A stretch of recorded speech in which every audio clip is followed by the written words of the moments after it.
জনগণের গণতান্ত্রিক চর্চার মধ্য দিয়েই কেবল সংস্কার প্রক্রিয়া টেকসই এবং সফল এবং কার্যকর হয়ে উঠতে পারে। সম্মানিত অতিথিবৃন্দ, দেশের রাজনৈতিক অঙ্গনে গৌণ ইস্যুকে মুখ্য ইস্যু বানাতে গিয়ে নিজেদের অজান্তেই ফ্যাসিবাদী বিরোধী জাতীয় ঐক্যের মধ্যে সংশয় সন্দেহের জন্ম দেওয়া হয়েছে বা হচ্ছে। আমি অন্তর্বর্তীকালীন সরকারের দৃষ্টি আকর্ষণ করে আবারও বলতে চাই, সরকারের এমন কোনো পদক্ষেপ নেওয়া উচিত হবে না যাতে রাষ্ট্র এবং রাজনীতিতে পলাতক স্বৈরাচারের দোসররা পুনর্বাসিত হওয়ার সুযোগ পায়। পতিত স্বৈরাচারের দোসরদের হাতে এখনো রাষ্ট্র থেকে লুণ্ঠন করা, জনগণের পকেট থেকে লুণ্ঠন করা হাজারো হাজার কোটি টাকা রয়ে গিয়েছে। এমন পরিস্থিতিতে জাতীয় নির্বাচনের আগে স্থানীয় নির্বাচন হওয়ার অর্থ সারা দেশে ঘাপটি মেরে থাকা পলাতক স্বৈরাচারের দোসরদেরকে রাজনীতিতে পুনর্বাসনের সুযোগ সৃষ্টি করে দেওয়া। এই ঈদে জামা জুতো অ্যাক্সেসরিজের ডিসকাউন্ট।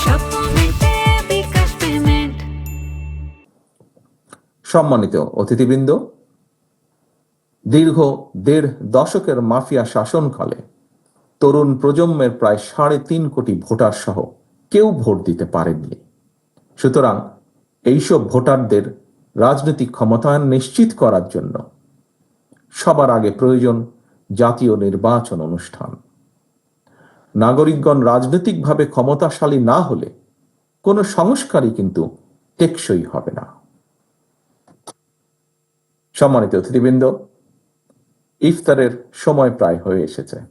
আমি আমার বক্তব্যের মালার বাড়াতে চাই না, বেশি কথা বলতে চাই না। আমি আর গণতন্ত্র ও মানবাধিকার ভোটের অধিকার প্রতিষ্ঠার দীর্ঘ আন্দোলন সংগ্রামে সকল শহীদ এবং আহতদের এই পবিত্র ইফতার মাহফিলে আল্লাহর রহমত কামনা করছে।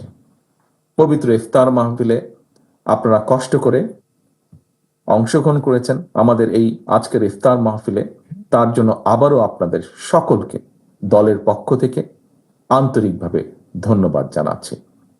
আল্লাহ হাফেজ। বাংলাদেশ জিন্দাবাদ। বাংলাদেশ জাতীয়তাবাদী দল জিন্দাবাদ। ধন্যবাদ মাননীয় প্রধান অতিথি। এই ঈদে জামা জুতো অ্যাক্সেসরিজের ডিসকাউন্ট।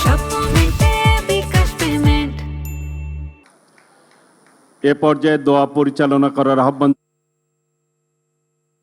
দেশনেত্রী বেগম খালেদা জিয়া অসুস্থ অবস্থায় রয়েছেন, তার জন্য দোয়া করবেন। যারা শহীদ হয়েছেন তাদের জন্য দোয়া করবেন। সমগ্র বাংলাদেশের সকলের জন্য দোয়া করবেন। এই পর্যায়ে দোয়া পরিচালনা করার আহ্বান জানাচ্ছি ওলেমা দলের আহ্বায়ক অধ্যাপক মাওলানা সেলিম রেজাকে দোয়া পরিচালনা করার জন্য অনুরোধ করছি।